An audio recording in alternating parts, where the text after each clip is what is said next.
पूरे सावन के महीने में उसका एक नियम था,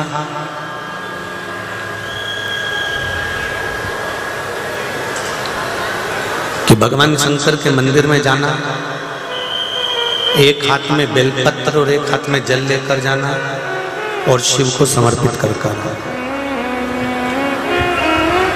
आपको कथा में पहले भी कहा, जितने लोग आस्था चैनल पर कथा सुन रहे हैं, जितने फेसबुक यूट्यूब पर सुन रहे हैं, जितने लोग यहाँ बैठकर कथा का रसास्वादन कर रहे हैं, कथा श्रवण कर रहे हैं,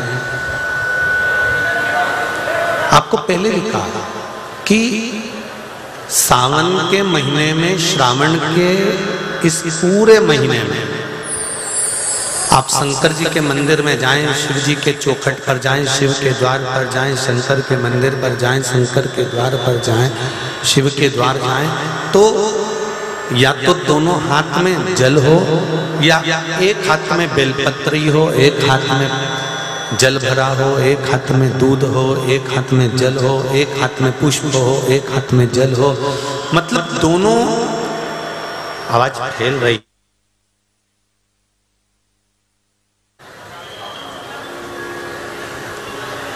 दोनों हाथों में कुछ ना कुछ होना चाहिए, दोनों हाथ कुछ भगवान की सामग्री से, भगवान की वस्तु से भरे हुए होना चाहिए। और जब हम दोनों हाथों में कुछ ना कुछ लेकर, एक हाथ में बेलपत्र है, एक हाथ में जल का पात्र है, हम जब दोनों पात्र लेकर या कुछ भी वस्तु हम लेकर भगवान के पास में पहुंचे हैं, दोनों हाथों से हमने समर्पित किया है, तो दोनों हाथों से अगर हमने भगवान शंकर को चढ़ाया है तो ये निश्चित है कि मेरा देवाधिदेव महादेव भी दोनों हाथ पकड़कर खींच कर बाहर कर देता है। कितनी भी समस्या, कितनी भी समस्या, शंभु शरणे पड़ी मांगू घड़ी रे घड़ी, दुख काटो दया करी दर्शन आपो। हे बाबा, हमारे जीवन में जितने दुख, जितनी तकलीफ, जितना कष्ट है,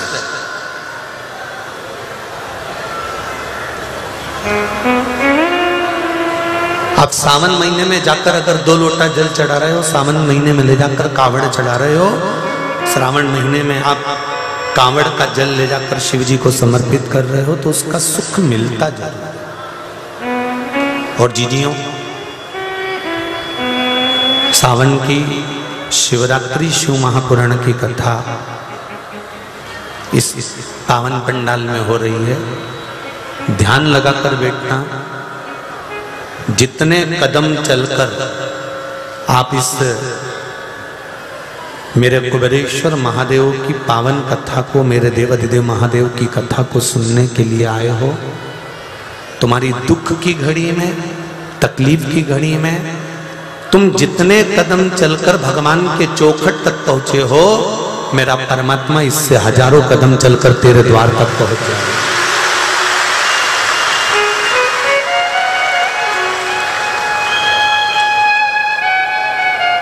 केवल एक उसका विश्वास, केवल और केवल एक उसका भरोसा। दर्जी एक हाथ में बेलपत्र, दूसरे हाथ में जल शिव जी को चढ़ाता। कल कथा में कहा था, जब आप मंदिर जाने लगेंगे, जब आप भजन करने लगेंगे, जब आप कीर्तन करने लगेंगे, जब आप शंकर भगवान पे 1 लोटा जल चढ़ाने लगेंगे, जब आप कथा सुनने के लिए जाने लगेंगे, जब आप भगवान की भक्ति की ओर आगे बढ़ने लगेंगे, तो कोई ना कोई अड़चन डालने वाला मिल ही जाएगा।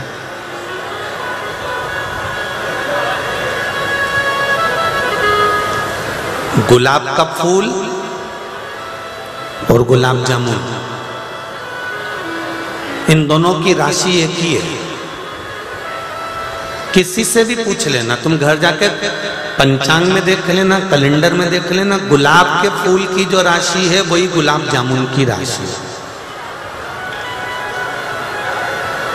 इन दोनों की राशि एक है और दोनों के जीवन में अंतर कितना वो देख लीजिए।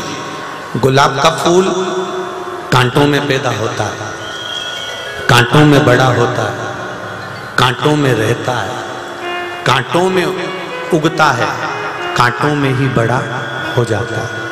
और गुलाब का फूल कांटों में रह रहा है, कांटों में बड़ा हो रहा है, कांटों के साथ में उसकी जिंदगी निकाल रहा है और कांटों में रहकर अपना जीवन यापन कर रहा है।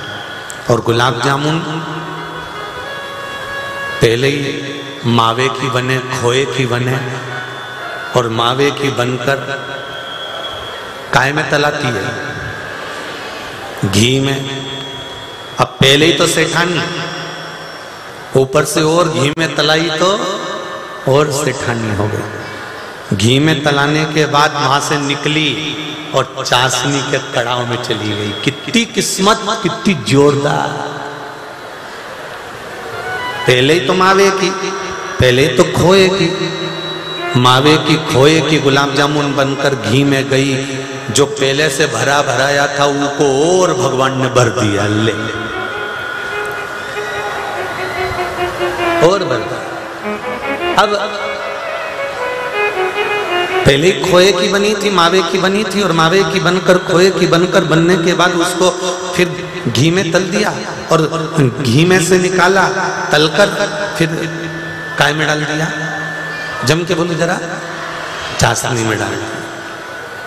अब गुलाब जामुन मावे की खोए की निकल कर घी में गई, घी में से फिर चाशनी में चली गई।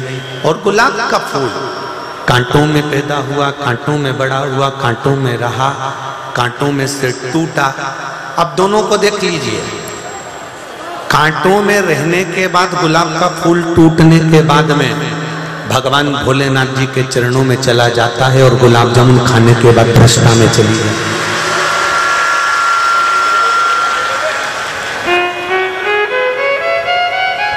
गुलाब जामुन को ज्यादा दुख मिला था कि गुलाब के फूल को दुख मिला था? दुख मिला था गुलाब के फूल को, तकलीफ मिली गुलाब के फूल, कष्ट मिला गुलाब के फूल को। कांटों में रहा, कांटों में पला, कांटों में बड़ा हो गया। उसको कितना कितना दुख मिला, पर दुख मिलने के बाद में जो सुख मिला है वो भोलेनाथ जी के चरण मिले। और गुलाब जामुन को सुख ही सुख मिला, सुख ही सुख मिला, सुख ही सुख मिला। अंत में फिर वो खाने के बाद में भ्रष्टा में चली गई। तो उस गुलाब जामुन का कोई सार्थक नहीं रहा। कई माताएं कहती हैं भगवान ने हमारी जिंदगी में दुख लिखा है गुरुजी, भगवान ने हमारी जिंदगी में दुख लिखा। इतना दुख झेल रहे हैं गुरुजी, इतना दुख झेल रहे हैं। कहीं छोरा की शादी नहीं हो रही, कहीं छोरी को ब्याह नहीं हो रहा, कहीं नौकरी नहीं लग रही, कहीं सर्विस नहीं लग रही, कहीं ये काम नहीं हो रहा, कहीं वो काम नहीं हो रहा। भगवान ने सारा दुख हमको ही दे दिया। हमने फिर निवेदन करा कि अगर परमात्मा ने अगर आपकी आंखों में आंसू दिया है तो समझ लेना भगवान ने अपना बनाने के लिए तुझे चुन लिया।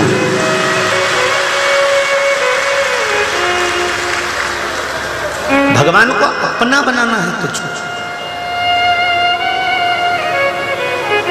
परमात्मा तुझे अपना बनाना चाहता है, इसलिए आंखों में आंसू दे।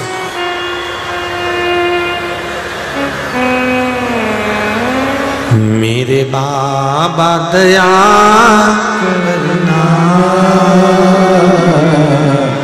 मेरे भरोसे भोले बाबा दया करना, मेरे भरोसे के भरोसे हो, ना परिवार के भरोसे हो, ना घर के भरोसे हो, ना परिवार के भरोसे हो। मेरे बाबा दया करना, मैं तेरे भरोसे हो, मैं तेरे भरोसे हूँ। एक पत्र आया देखिए, बड़ा सुंदर है।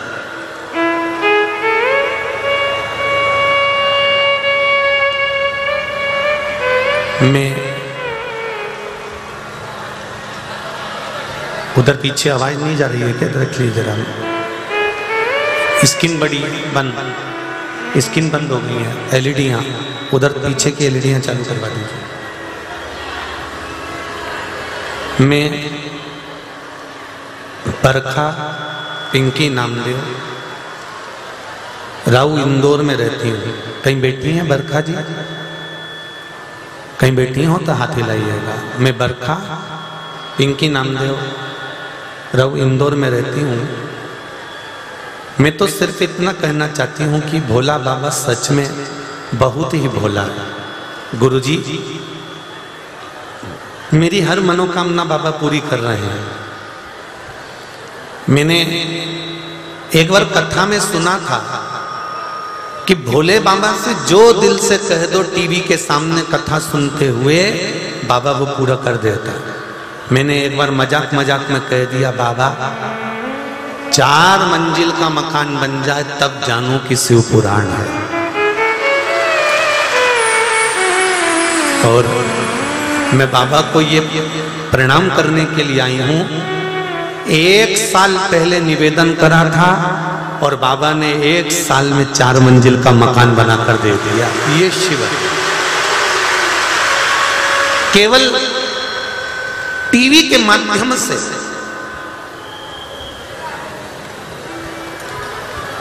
जितने लोग आस्था चैनल पर कथा सुन रहे हैं, जितने लोग फेसबुक यूट्यूब पर सुन रहे हैं, और जितने लोग इस पावन पंडाल में बैठकर कथा सुन रहे हैं, गली गली कूचा कूचा, टेंटों के बाहर, रोडों पर, छतों पर, बालकनियों में, जहां तुमको जगह मिल रही है वहां बैठकर कथा सुन रहे हो।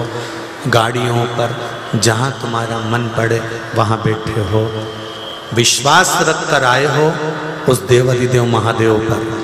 हम तो कथा कर कर चले जाएंगे, पर 3 महीने के बाद में तुम खुद कहोगे कि अगली कथा में मुझे ढोक लगाने जाना है, क्योंकि बाबा ने मुझे दे दिया। जो मैंने मांगा था वो मेरे शंकर ने मुझे दिया। जो मैंने मांगा मेरे शिव ने मुझे दिया, मेरे भोले ने मुझे।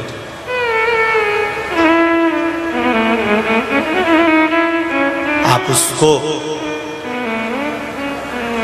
जब कथा के बीच में मूल मंत्र बोला जाता है ना शिव महापुराण का, श्री शिवाय नमस्तुभ्यं, हम तो वो 5 बार बोलते हैं।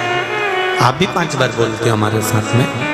जैसे ही वो पूरा होता है और हम एक भजन की लाइन गा देते हैं, भोला सब दुख काटो, उस समय पर उस शिव महापुराण के मूल मंत्र के बाद में आपके दिल की बात आप जब बाबा से कहते हो ना, बाबा जिंदगी में बहुत दुख है, बहुत कष्ट है, पर तेरे भरोसे पर जी रही हूं। मेरा विश्वास है बाबा दुख तो आएगा। संसार में ऐसा कोई नहीं जन्मा जिसको दुख नहीं आया।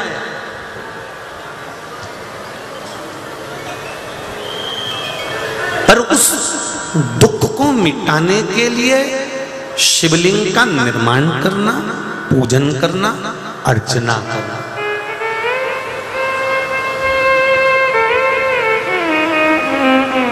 कई लोग कहते हैं राम जी महाराज ने रामेश्वर धाम की स्थापना करी। कौन से धाम की? रामेश्वर की।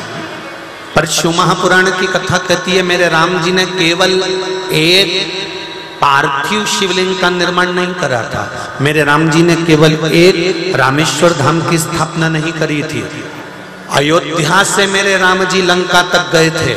उस अयोध्या से लंका के बीच में तुम भी चलकर जानकर देखना, जहां जहां पर राम पथ गमन बना हुआ है, हर जगह पर राम जी दूसरे दिन जब पहुंचते थे और उनके मन में जब भाव उत्पन्न होता था तो मेरे राम मट्टी को इकट्ठा कर कर पार्थिव शिवलिंग का निर्माण कर कर एक स्थापना कर कर जाते थे।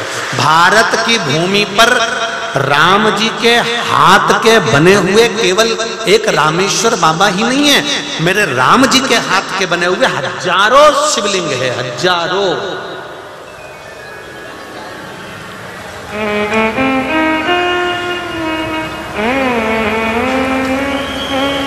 लोग कहते हैं कि भगवान कृष्ण ने नागेश्वर ज्योतिर्लिंग का स्मरण करा, उनके घर में संतान है। मेरे भगवान कृष्ण ने केवल एक ज्योतिर्लिंग का स्मरण नहीं करा, मेरे भगवान कृष्ण ने हजारों ज्योतिर्लिंग का, हजारों शिवलिंग का स्मरण करा। आज भी आपके इंदौर के आसपास के क्षेत्र में जाकर देखकर आना, कोई पुराने शंकर जी के मंदिर मिलेंगे तो वहां लिखा रहेगा ये पांडवों के काल के हैं। बोलो सही है कि गलत है? लोग कहते हैं पांडवों के समय का है, लोग कहते हैं ये भीम ने निर्माण करा, ये अर्जुन ने बनाया, ये पांडवों के समय का है, ये पांडवों ने बनवाया था। कहीं हम दर्शन करने जाते हैं, ये राम कुंड है, ये राम जी ने बनवाया था, ये राम शिवालय है, राम जी ने निर्माण करा था। हम उठाकर तो देखें हमारे शास्त्रों को, हम उठाकर तो देखें हमारे वेदों को, हम उठाकर तो देखें हमारी पुराणों को कि जब जब मेरे राम जी महाराज के जीवन में दुख सामने आकर खड़ा हुआ, उन्होंने मिट्टी उठाई, शिवलिंग बनाया, पूजन करी, विसर्जन करा, मन से जो मांगा शंकर जी ने दूसरे दिन लाकर छोड़ दिया, सम्मुख में लेकर दिया। मेरे भगवान कृष्ण को दुख आया, मेरे भगवान कृष्ण के जीवन में जब सम्मुख में दुख खड़ा हुआ, तब भगवान कृष्ण ने मिट्टी उठाई और मृदा उठाकर, मिट्टी उठाकर शिवलिंग का निर्माण करा और उसका पूजन कर कर विसर्जन कर दिया। मार्ग खुल गए, मार्ग प्रशस्त हो गए, मार्ग खोले गए।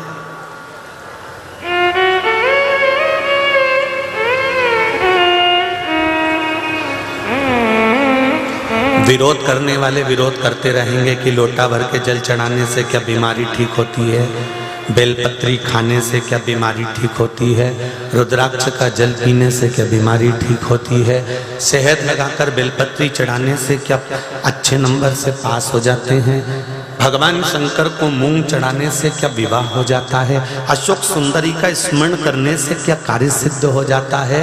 मैं कहता हूं तुम कहीं पर भी चले जाना, जितने लोग दिल से शिव महापुराण की कथा सुन रहे हैं, इनके घर में जाकर एक बार पूछना कि इनने 2 साल कथा सुनी, 2 साल में कुछ तो बाबा ने इनके घर में पूर्ति करी होगी, कुछ तो दिया होगा, कुछ तो करा होगा, तब इनका दिल इस कथा में पहुंचा,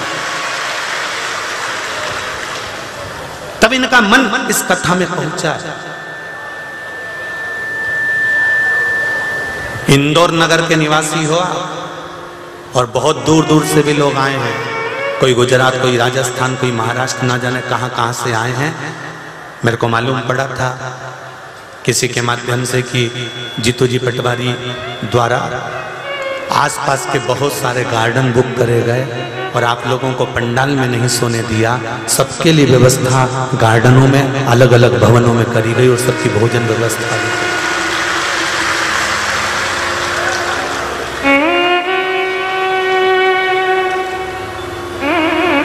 कितनी व्यवस्था शिव शिव कर रहा है। कोई आपसे पूछे तो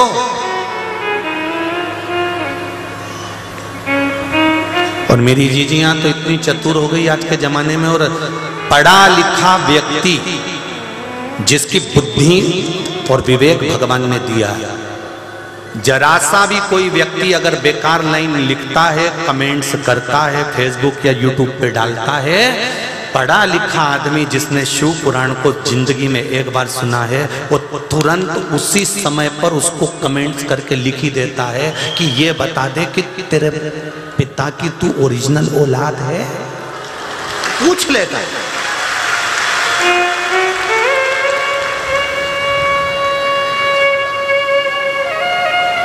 और मेरा निवेदन, करवत निवेदन है, जो लोग शिव महापुराण को ठिठोली करते हैं या शिव महापुराण के लिए अपशब्द कहते हैं या शंकर भगवान की कथा को अपशब्द कहते हैं, उनसे हाथ जोड़कर निवेदन है कि एक बार शिव महापुराण की कथा को पूरी पढ़ना।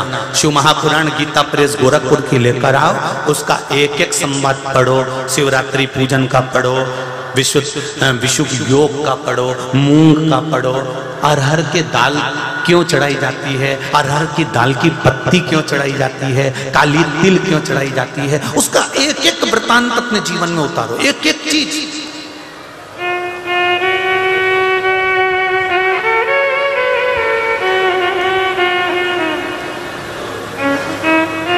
मेरे राम जी के जीवन में जब जब तकलीफ आई, विवाह करने जा रहे हैं, धनुष तोड़ना है, तो भी शिवलिंग का निर्माण कर कर पूजन करते। जनकपुरी गए तो शिवलिंग का निर्माण कर रहे, वन में जा रहे हैं तो शिवलिंग का निर्माण कर रहे, सीता जी चली गई तो भी शिवलिंग का निर्माण कर रहे। संसार में ऐसा कोई मनुष्य नहीं जिसके जीवन में दुख नहीं है। अच्छे से अच्छा संत, साधु, सन्यासी, तपस्वी, महात्मा, जोगी, ब्राह्मण, चाहे क्षत्रिय हो, चाहे वैश्य हो, चाहे शूद्र हो, चाहे एक साधारण से साधारण भी व्यक्ति होगा, चाहे वो सियोर वाला महाराज क्यों ना हो, चाहे कहीं का मठाधीश पीठाधीश क्यों ना हो, कर्म का दंड तो भोगना पड़ेगा, चाहे कोई भी।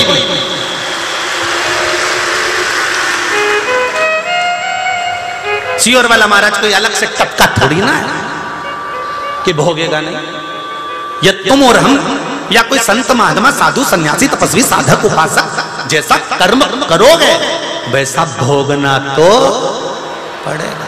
मत बुरे कर्म कर बंदे वरना पछताएगा, भगवान की आंखों से तू बच नहीं पाएगा, तू बच नहीं पाएगा। ये अभी आपके सामने जब कथा चालू हो रही थी तो बंजारा समाज के लोग आए थे। कौन से समाज? बंजारा समाज। और ये बंजारा समाज पहले के समय में अपनी टोली को लेकर चलती थी। थोड़ा भजन कर लिया, कीर्तन कर लिया, थोड़ा अपना कुछ करतब दिखाया और चल दिया। आज बंजारा समाज के लोगों ने अगर व्यासपीठ का सम्मान करा है तो ये निश्चित है, भैया कह रहे थे बंजारा समाज के कि हमारी बंजारा समाज के लोग कभी कथा स्मरण करने नहीं जाते थे, पर शंकर जी का गुणगान इतना करते हैं, इतनी कथा सुनते हैं। हमारी पूरी बंजारा समाज आज आनंद में। और ये बंजारा समाज साधारण नहीं है जो सम्मान करने आई है।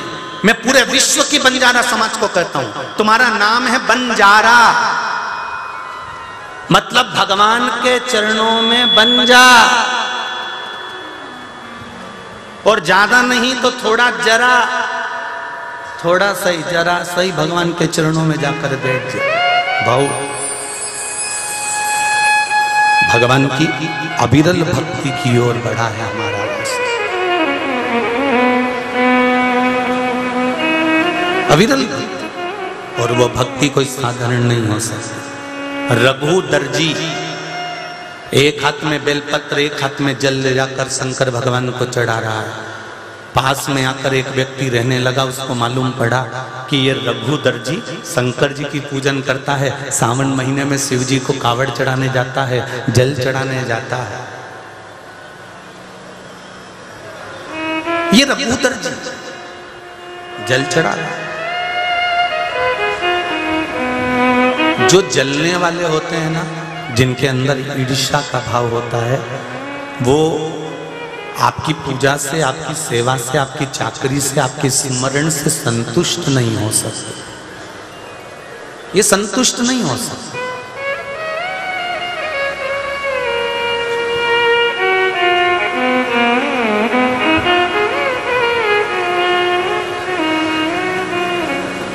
एक पत्र में एक बेटी ने लिखा है कि एक बार हम कुबेरेश्वर धाम आए थे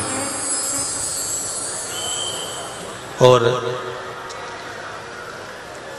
कुबेरेश्वर धाम आए और हमने शंकर जी से कहा, भोलेनाथ जी से कहा कि बाबा मेरी बेटी की शादी कर देना। शंकर जी ने शादी नहीं की। पत्र देखिए और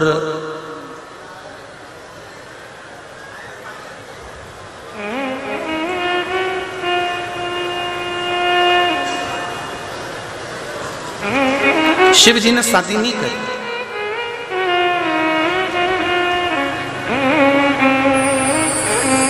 बड़े दुखी हुए। एक महीना हुआ, उसकी पड़ोसन ने कहा पत्र है इसमें, आप ढूंढना, थोड़ा समय लग जाएगा, पत्र बहुत सारे हैं, ढूंढिएगा।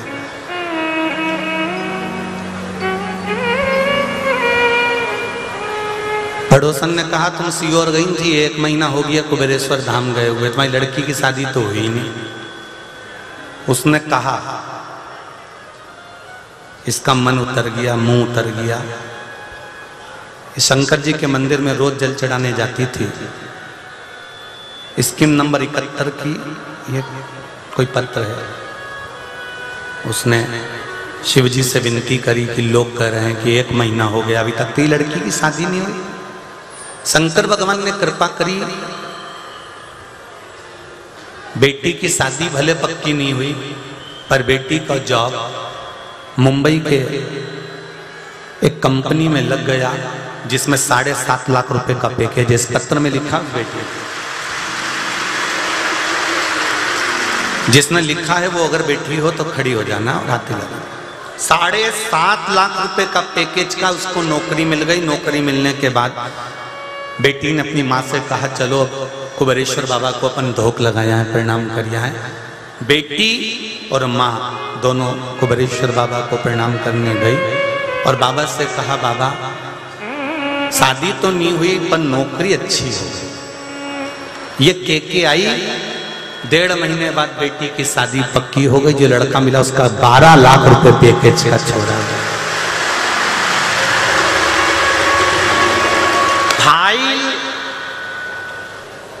फाइल अगर मोटी है तो इसको छुपाने में थोड़ा समय लगता है। भगवान के भरोसे पर रहोगे ना तो भगवान ने चाहते तो विवाह पहले हो जाता, पर 12 लाख रुपए पैकेज का छोरा नहीं मिलता। जब इसकी कीमत बढ़ी तो लड़का भी कीमत वाला मिला। जब इसकी कीमत देवाधिदेव महादेव ने बढ़ा दी तो स्वयं कीमत उसकी बढ़ी। आपका अगर कोई काम नहीं होता, आपने जो मांगा 3 महीने में नहीं हुआ, 4 महीने में नहीं हुआ, 5 महीने में नहीं हुआ, 6 महीने में नहीं हुआ, तो पीछा क्यों छोड़े? तेरे मंदिर में आना मेरा काम है और मेरी बिगड़ी बनाना तेरा काम। पीछा मत छोड़ दो, पीछा नहीं छोड़ना।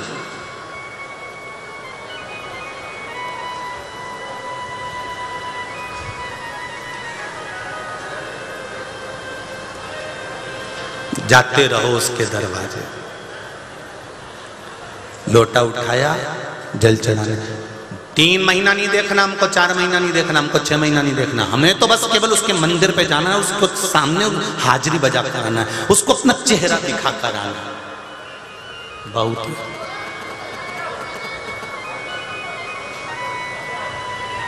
रोज जाओ उसकी गली में,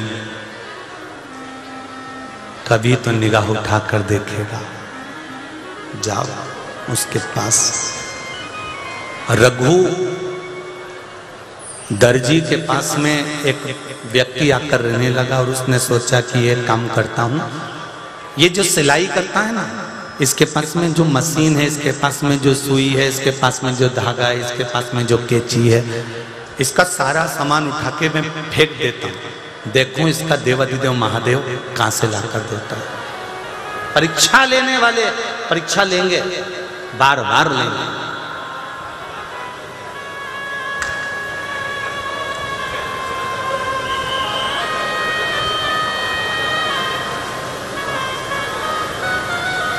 हम तो सोचते हैं कि भगवान देवाधिदेव महादेव परीक्षा ले रहा है तो कुछ अच्छा करने के लिए ले रहा है, चिंता नहीं करना अपने।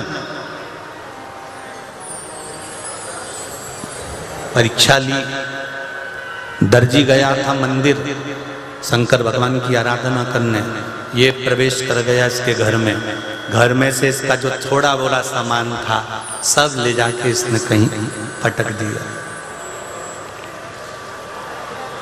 रघु वापिस आया मंदिर से, और रघु जब मंदिर से आया उसने सामान देखा तो सामान नहीं था। ढूंढ रहा, सामग्री को ढूंढ रहा, मेरी कैंची कहाँ चली गई, सुई कहाँ चली गई। मैं लोगों के कपड़े सिलता था, थोड़ा सामान सिलाई मशीन आदि जो भी सामान होगा वो गया, ढूंढ रहा।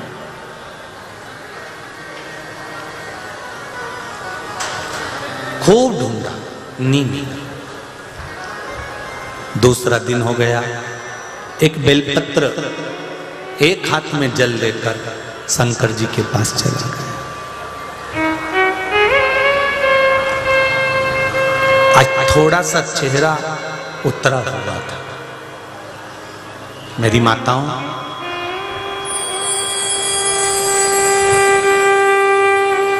तुम्हारा चेहरा उतरा हुआ तुम्हारे घर के लोगों को दिखे कि नहीं दिखे वो पता नहीं, पर शंकर जी को जल चढ़ाते समय जो रोज शिव को जल चढ़ाता है, जो रोज शंकर भगवान का गुणगान करता है, जो रोज शिव महापुराण की कथा को सुनता है, उसका चेहरा जब उतरता है ना, दुनिया को दिखे कि नहीं दिखे पर उसको दिख जाता है। वो देखता।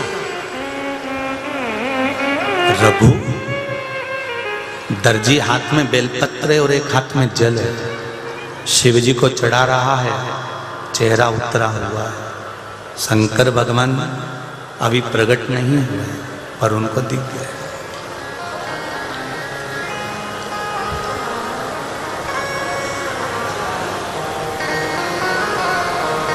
वो दिख रहा। कई लोग कहते हैं, गुरु जी कहते हैं कि शंकर भगवान का शिवलिंग में शंकर भगवान है, भगवान विराजमान है। अगर शिवलिंग में भगवान विराजमान है तो इनके हाथ कहाँ है, इनके पांव कहाँ है, इनका मुंह कहाँ है, इनका चेहरा कहाँ है। अगर शिवलिंग में भगवान है तो इनका चेहरा कहाँ है, इनका मुख कहाँ है, इनके चरण कहाँ है। मेरी जीजियों और मेरे भाई, जितने लोग कथा में बैठे हुए हैं, जितने लोग आस्था चैनल पर कथा सुन रहे हैं, जितने फेसबुक यूट्यूब पर कथा सुन रहे हो, तुम रोज प्रतिदिन शंकर जी के मंदिर में जल चढ़ाने जाते हो, रोज शिव जी के मंदिर में तुम बेलपत्र चढ़ाने जाते हो। ये मेरा विश्वास कहता है 2-3 महीने जब तुम दिल से शंकर की आराधना करते हो तो एक दिन जब तुम जल चढ़ा रहे होगे तो भगवान उसी शिवलिंग में अपने चेहरे का पूरा दर्शन करा के मानेगा, दिखा देगा कि मैं हूं इसी जिसमें तू जल चढ़ा रहा। और ऐसा केवल एक हम अकेले नहीं मिलेंगे, प्रदीप मिश्रा अकेला नहीं मिलेगा या संत महात्मा अकेला नहीं मिलेगा, इसमें के आप भी ऐसे होंगे। और आपको भी अभिषेक करते हुए, पार्थिव बनाते हुए, पूजन करते हुए या मंदिर में जल चढ़ाते समय कभी आपने दिल से अगर शंकर भगवान को देखा होगा, तुम्हारे दिल में जो स्वरूप होगा शिवलिंग में, वो स्वरूप तुमको एक न एक दिन जरूर दिखेगा, सामने जरूर दिखेगा, नजर आएगा। और आप में से कई माताएं ऐसी बैठी होंगी जिनने कई बार भगवान का ऐसा दर्शन करा होगा, ऐसे स्वरूप का दर्शन करा होगा कि मुझे ऐसा लग रहा है कि शिव जी की आंखें दिख रही, मुझे ऐसा लग रहा है शंकर जी के अधर दिख रहा है, मुझे ऐसा लग रहा है शंकर जी की जटा दिख रही, मुझे ऐसा लग रहा है शंकर जी के पास में पार्वती जी दिख। वो तुम्हारे दिल में शिव भर गया, तुम्हारे चित्त में शंकर आ गया, तुम्हारी वृत्ति में शिव समा गया, तुझ में रब दिखता है। यारा मैं क्या करूं, हर एक में शिव दिखता है, तुम्हें क्या कर सकता, हर एक कंकर में शंकर समाया हुआ है। इसलिए हम कहते हैं कुबेरेश्वर बाबा की धरा पर ना तो अभी प्राण प्रतिष्ठा हुई, ना वहां पर मूर्ति है, पर वहां का कंकर शंकर है। तुमने जो जल चढ़ा, और अभी कल 31 तारीख को जितने लोग वहां पहुंच रहे हैं सीवन नदी के सीहोर से 11 किलोमीटर पर जब मैं जल चढ़ाने के लिए जाएंगे, ये मेरा विश्वास कहता है। मेरी बहनें, मेरी माताएं सब तैयारी कर रही हैं कावड़ में वहां पहुंचने की। मेरा विश्वास कहता है तुम 2 हाथ से तो जल चढ़ाओगे कुबेर भंडारी को, वो 1000 हाथ से भरकर भेज देगा कुबेर भंडारी। तुम तो केवल 4 घंटा दोगे, सुबह 10 बजे आओगे ना, 2-3 बजे घर चले जाओगे वापस, पर वो 4 घंटे में तुम्हें कितना दे देगा वो जान सकता। तुम 1 लोटा पानी मंदिर में जाकर चढ़ाती हो, वो कितना दे रहा है। कोरोना महामारी के समय पर कितने महीने दुकान बंद रही, कितने महीने व्यापार बंद रहा, कितने महीने काम धंधा बंद रहा, पर तुम उस समय पर शिव महापुराण की कथा में इतनी रम गई थी कि तुम्हारे घर का गुजारा बिना कमाए वो करते जा रहा था और तुम्हें मालूम ही नहीं पड़ पा रहा। गवर्नमेंट नौकरी करने वालों की तो तनख्वाह आ रही थी, पर जिसके पास में नौकरी नहीं थी, जो ठेला चढ़ाता है, जो सब्जियां बेचता है, जो इधर उधर जाता है, नौकरी करता है, कुछ बेचकर अपनी जिंदगी जीता है, उसका गुजारा करा तो करा किसने? किसी दूसरे ने नहीं करा, वो देवाधिदेव महादेव आया करने के लिए, कोई दूसरा नहीं आ सकता।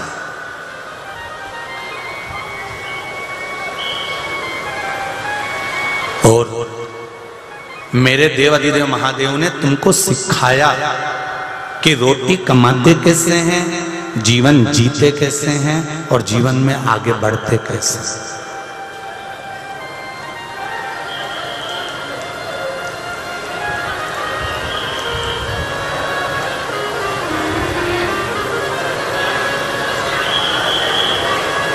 एक बात कहें, कोई भूखा व्यक्ति तुम्हारे यहां पर आता है, तुम उसको रोटी खिला देते हो, खिलाते हो? अरे बोलो तो जम के खिला देते हो। किसी ने कहा ये बहुत धर्मात्मा है, इसके यहां जब भी कोई भूखा व्यक्ति आता है ना तो ये रोटी खिला देता है। किसी भूखे को रोटी देने से ज्यादा धर्म लगता है उसको रोटी कमाने का तरीका सिखाने में। रोटी तुम कितने दिन दोगे? 15 दिन, 20 दिन, उसको जिंदगी निकालना है। तो भूखे व्यक्ति को रोटी दो मना नहीं है, परंतु उसको रोटी कमाने का तरीका भी सिखा।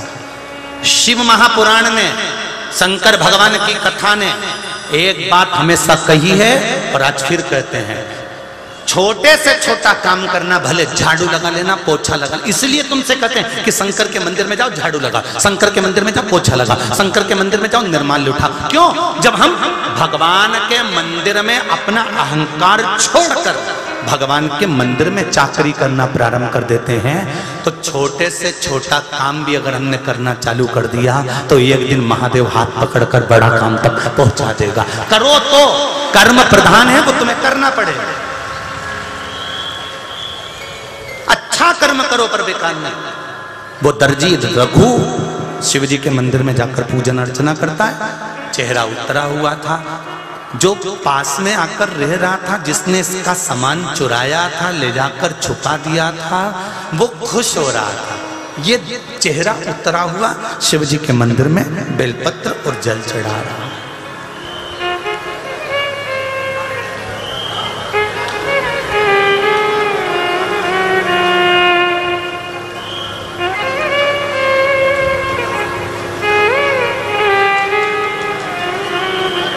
महाराज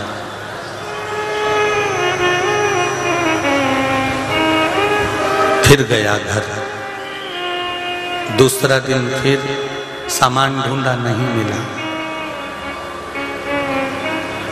आज पत्नी ने कहा रघु से, सुनो,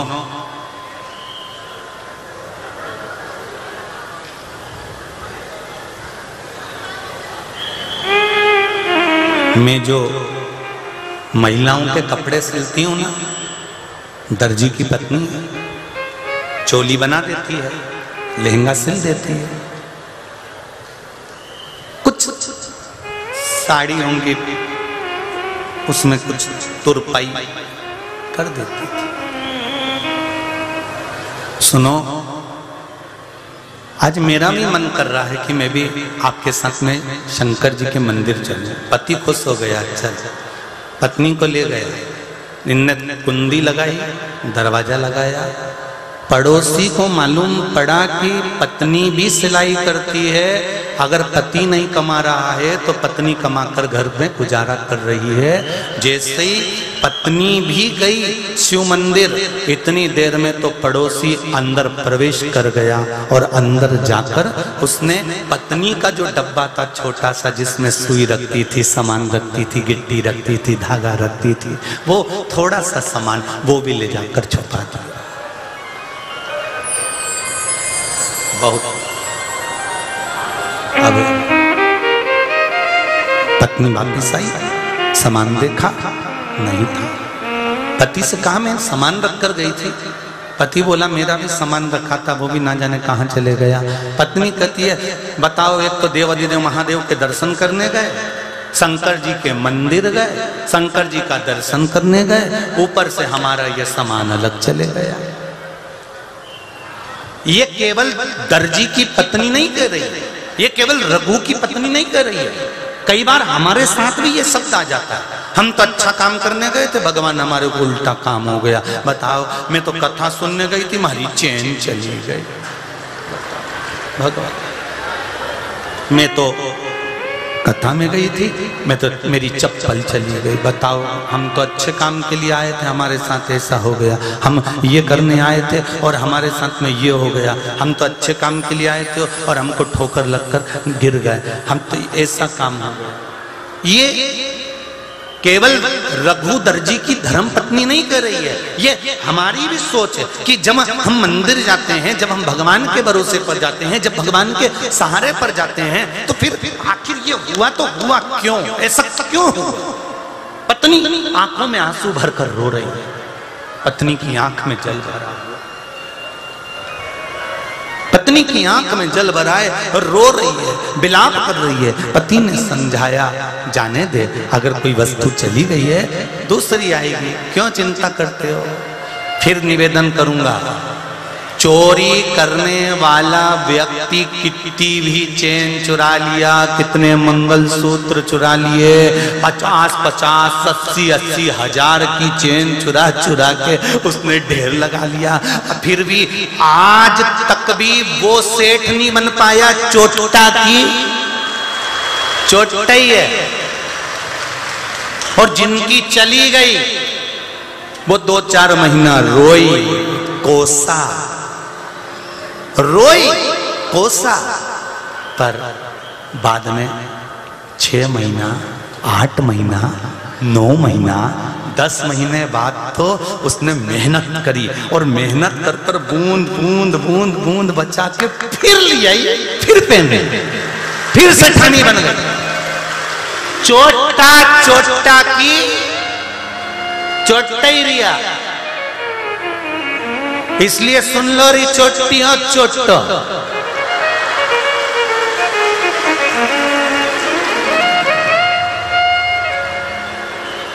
तुमसे नहीं किया,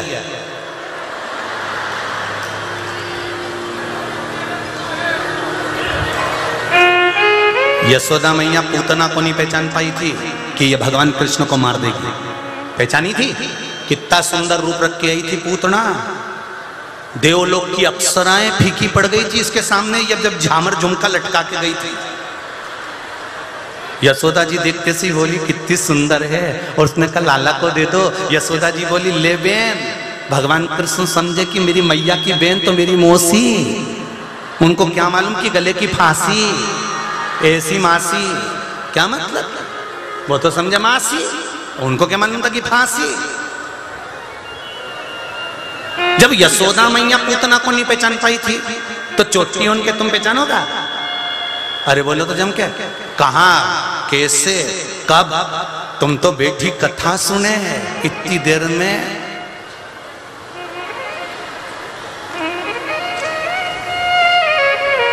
तो इनके तो पहचानना बड़ा कठिन है। चोर चोर ही रहेगा, और जिसका चले गया वो वापिस मेहनत कर कर बूंद बूंद भर कर फिर तैयारी कर ले। पति ने कहा, रघु ने कहा, तुम दुखी क्यों होती हो? ले गया ना ले जाना, कहीं खो गया ना खो जाना। वो है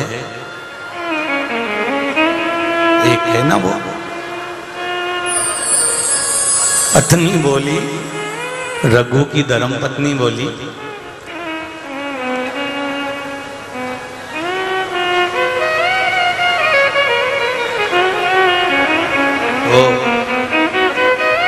वो है हम मानते हैं, पर अगर था तो फिर गया कहां गया भगवान?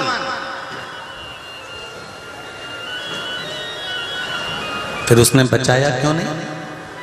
रघु ने कहा, तुम क्यों चिंता करती हो, शिव मंदिर चलो। अब पत्नी के पास में भी सामान नहीं था, पति के पास भी सामान नहीं था। जब कोई काम धंधा नहीं हो, तुम्हारे पास में कोई काम धंधा नहीं हो, तो तुम एक धंधा चालू कर लो। कौन सा? भगवान शंकर का कोई मंदिर ढूंढ लो, बिना पैसे के मंदिर में जाके झाड़ू लगाओ, पोछा लगाओ, उसको निहारते रहो, उसके सामने मंदिर में अपना समय थोड़ा सा निकालना प्रारंभ करो। धीरे धीरे देवाधिदेव महादेव ध्यान लगा लेगा, ये निश्चित है। मेरे भोले तेरी नौकरी सबसे बढ़िया है, सबसे गरीब मेरे बाबा तेरी नौकरी। जब तक कोई धंधा नहीं, जब तक कोई नौकरी नहीं, जब तक कोई सर्विस नहीं, तब तक एक नौकरी, एक लोटा जल, सारी समस्या का हल। जब तक नौकरी नहीं, जब तक सर्विस नहीं, जब तक धंधा नहीं, तब एक काम है हमारे पास में। कोई तुमसे कि तुम्हारी नौकरी है, तनख्वाह मिल रही है, मिलेगी।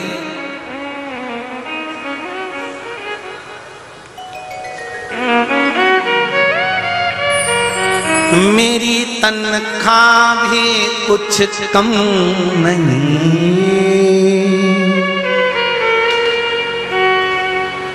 कोई कमी है?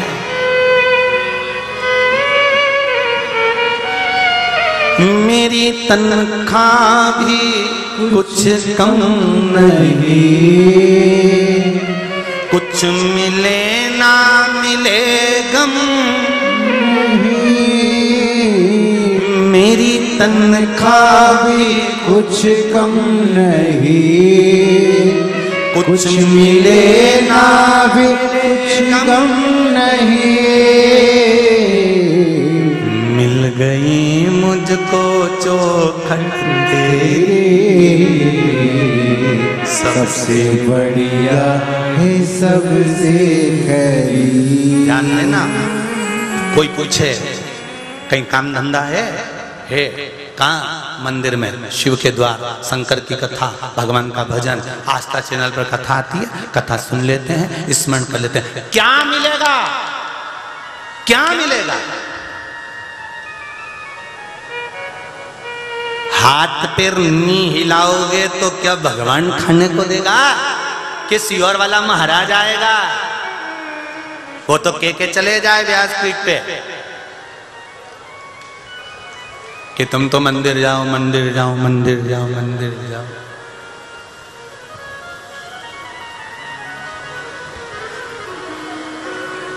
एक बात, इंदौर मेरे गुरु का घर है। आज मेरे गुरु के घर में बैठकर एक बात दिल की कहना चाहूंगा। जब मेरे गुरु के यहाँ में गुरु दीक्षा लेने आया था, तब मेरे पास में कुछ भी नहीं था। 5 बहन भाई, 3 भाई 2 बहन, पढ़ाई के लिए भी पैसा नहीं। एक समय भोजन मिल जाए तो ये बहुत बड़ी भगवान की कृपा होती थी। पिता चने का ठेला लगाते थे, गुड़ का धंधा करा पिताजी। 3 पुत्र तारकाक्ष, विदुम्माली और कमलाक्ष की, ये तीनों ने तप करा, ब्रह्मा जी से वर मांगा, वर मांग कर कहा कि वर हमको देना तो ऐसा देना कि हम तीनों मरे तो एक साथ मरे, हमारी मृत्यु एक साथ। ब्रह्मा जी ने तथास्तु कर दिया। इनका संहार करने के लिए भगवान को पशुपति नाथ बनना। अब कोई कहते हैं कि भगवान शंकर पशुपति नाथ बने मतलब पशुओं के देवता बने।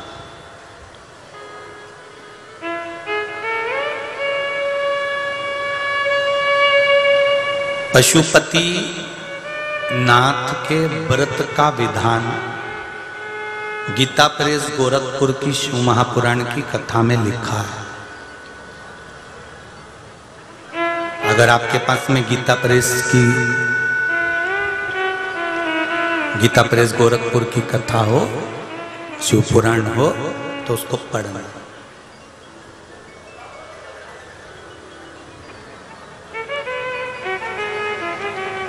अच्छा, कागज की भी बड़ी कितनी कीमत हो जाती है। देखो वही कागज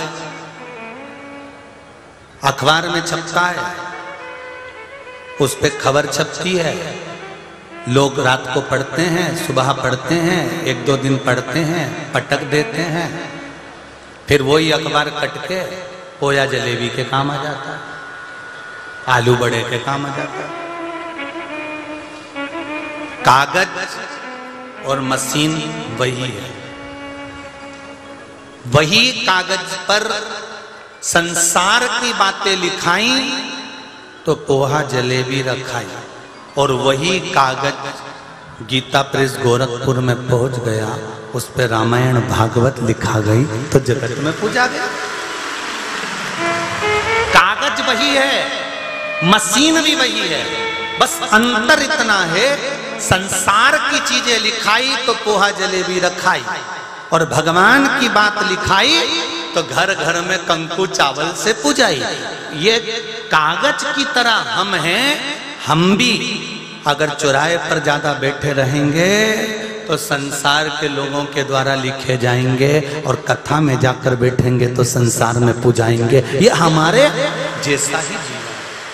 आपके हृदय पर जो अच्छा लिखा गया तो वो पूजा जाता।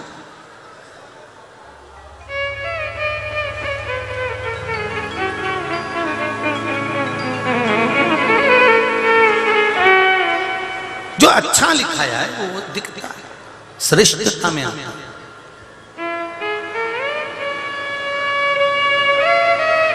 अभी ये कथा पूरी हो जाने दो। कथा पूरी होने के बाद में फिर 4-6 महीना निकलेगा और ये वापिस तुम लोग तैयार हो जाओगे। जीतू भैया पटवारी को फिर पकड़ लोगे, जीतू भैया वंस मोर।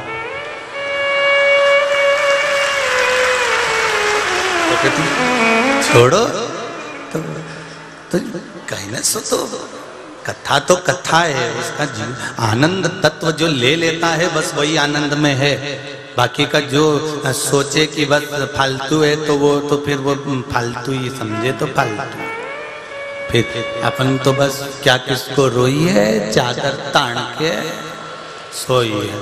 और जब आज कथा पूरी हो जाएगी तुम सब अपना अपना घरे चले जाओगा, दूसरे की चप्पल ले जाओगा, नी ले जाओगा। अपन तो अपनी ले जाना हो दादा, नहीं ले जाना, दूसरे की आफत अपने नीचे। तो अब कल से क्या करोगे तुम लोग? है तो अब कथा तो 2 तारीख से आएगी टीवी पर, आस्था चैनल पर, भाटापारा छत्तीसगढ़ से दोपहर में 1 बजे से 4 बजे तक। तो कल एक काम करना, जो कावड़ यात्रा सीहोर में निकलेगी उसका प्रसारण शाम को 4 बजे से 5 बजे तक टीवी पर आएगा, आस्था चैनल पर। वो देखो उसका प्रसारण टीवी पर आस्था चैनल पर 4 बजे से 5 बजे तक। कल का दिन बीच में गैप रहे और तुम फ्री बैठो, अच्छा नहीं लगे मारे तो तुम्हारे लिए कल के लिए हो जाएगा, ठीक है। और बड़े खुश होकर रहो, जैसे आज दिख रहे हो ना ऐसे प्रसन्न। जब भी इंदौर में आऊं ना और तुमसे पूछे जीजी कैसी, तो कह देना मैं तो वैसी जैसी पहले थी। तुम्हारे वजन में कोई कमी नहीं आया दादा, तुम तो कोई कितना ही आड़ा टेढ़ा बोले तो भी तुम रूठ के रोटी मत छोड़ना, तुम तो खाते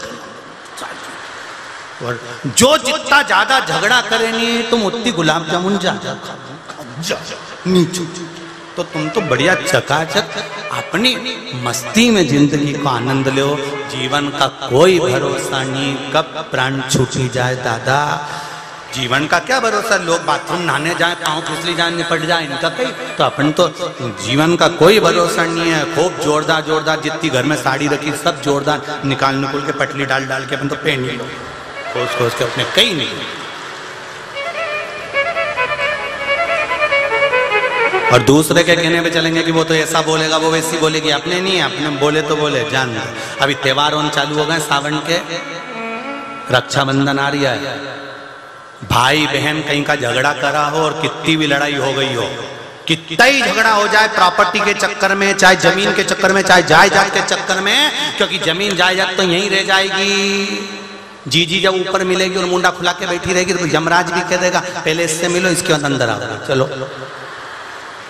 इसलिए कितना ही झगड़ा हो बहन भाई में, कितनी लड़ाई हो जाए, तो भी रक्षाबंधन पर अपनी बहन को और बहन से निवेदन अपने भाई को जरूर पूछो, चाहे कितना ही झगड़ा हो। जाने तो जमीन जायदाद प्रॉपर्टी अदालत में केस अपना चलता रहेगा, लड़ते रहेंगे, झगड़ते रहेंगे। अपने रहते रहते प्रॉपर्टी मिल गई तो ठीक, नहीं तो टोरा टोरी के तो मिलेगी सर, चोरा चोरी के। तो तुम अपना व्यवहार खराब मत करो, तुम तो बढ़िया राखी पे जाओ और बढ़िया जोरदार मिठाई लेके बेसन चक्की बना लो, अच्छा बेसन जोरदार ही दिया है और घी में मिला के बढ़िया खाओ पियो, और मक्खन बड़े बनाओ तो हमारे यहाँ भी भेज दीजिए। तुम तो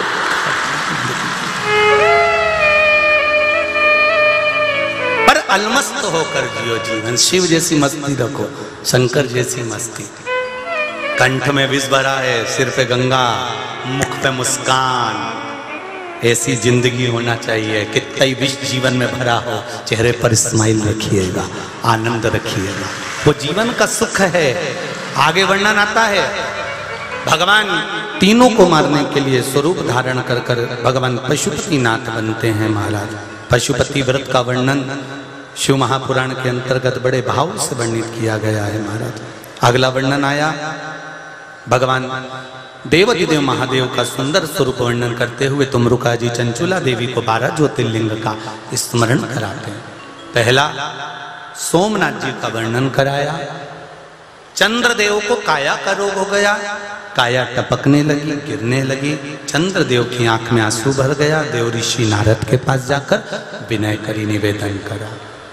देखिए 7 दिन की शिव महापुराण की कथा सुनी है, विराम तक की कथा का पूरा लाभ लेना, क्योंकि हो सकता है भोलेनाथ कौन सी कृपा कर आपको आनंद दे दे। 12 ज्योतिर्लिंग कथा का बड़ा महत्व शिव महापुराण में वर्णित किया गया है, उसका स्मरण करें। चंद्रदेव को काया का रोग हुआ, देव ऋषि नारद ने कहा कि पार्थिव शिवलिंग का निर्माण करो। बालू रेत का शिवलिंग बनाया, उसकी पूजन करी। पूजन करते करते जब चंद्रदेव का शरीर और दुर्बल हो गया, और दुर्बल हो गया, आपको कहा था शुक्ल पक्ष द्वितीया का चंद्रमा भगवान शंकर ने अपने मस्तक पर धारण करा। प्रयास करा करो, जिसको भारी रोग हो गया हो, बीमारी ज्यादा बढ़ रही हो, दवाइयां नहीं लग रही हो, तो शुक्ल पक्ष के द्वितीया चंद्रमा का दर्शन अवश्य किया करो। ज्यादा रोग हो जाए, कच्चे दूध का छींटा दे दिया, सफेद फूल चढ़ा दिया, क्योंकि शुक्ल पक्ष के द्वितीया के चंद्रमा में चंद्रमा नहीं रहता। शुक्ल पक्ष के द्वितीया के चंद्रमा में स्वयं देव अधिदेव महादेव जाकर विराजमान हो जाते हैं, स्वयं शिव उसके अंतर्गत विराजमान। इसलिए शंकर भगवान के मस्तक पर जो चंद्रमा है वो एकम चतुर्थी, पंचमी, छठ, सप्तमी इसका नहीं है, वो द्वितीया का है। शुक्ल पक्ष की द्वितीया का चंद्रमा शिव जी के मस्तक पर चढ़ा।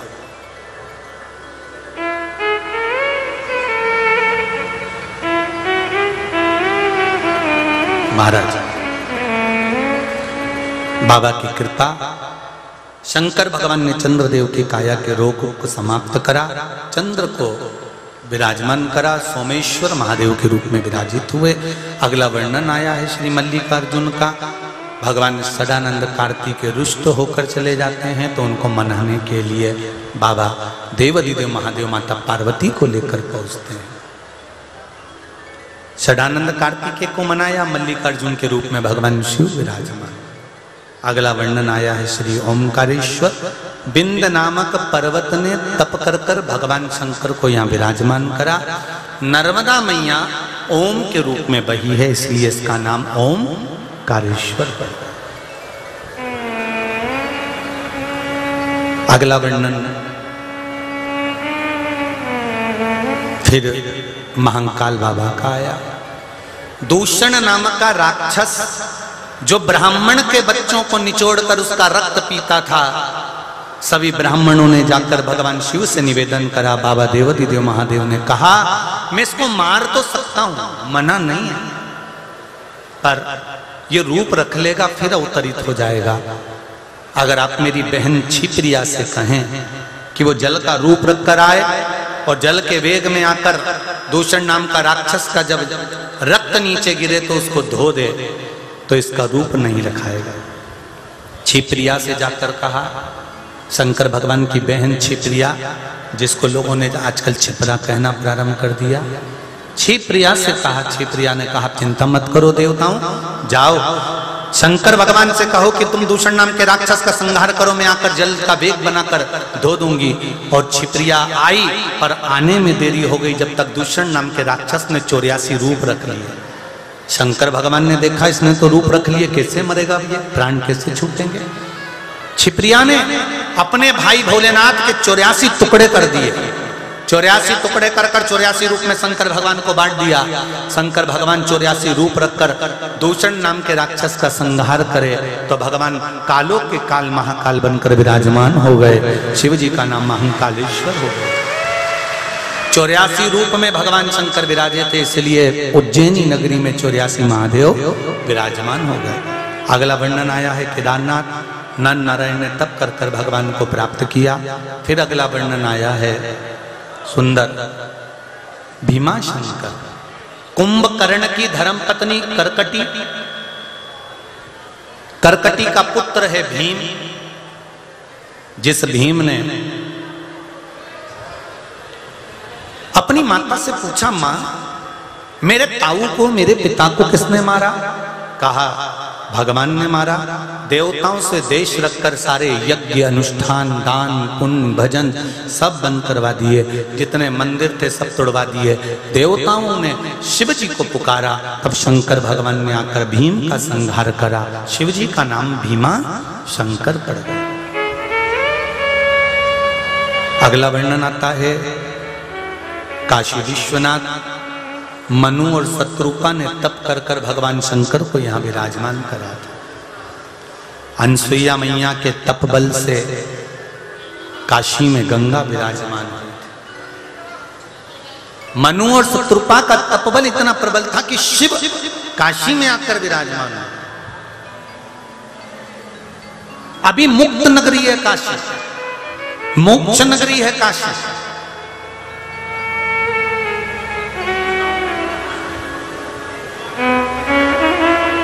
भगवान काशी विश्वनाथ के नाम से विराजमान। अगला वर्णन आया है श्री त्र्यंबकेश्वर। गौतम बाबा पर गौ हत्या का दोष लगा। माता अहिल्या देवी ने अपने पति को गौ हत्या के दोष से मुक्त करने के लिए भगवान ब्रह्मा विष्णु महेश का आह्वान करा, प्रार्थना करी, निवेदन करा।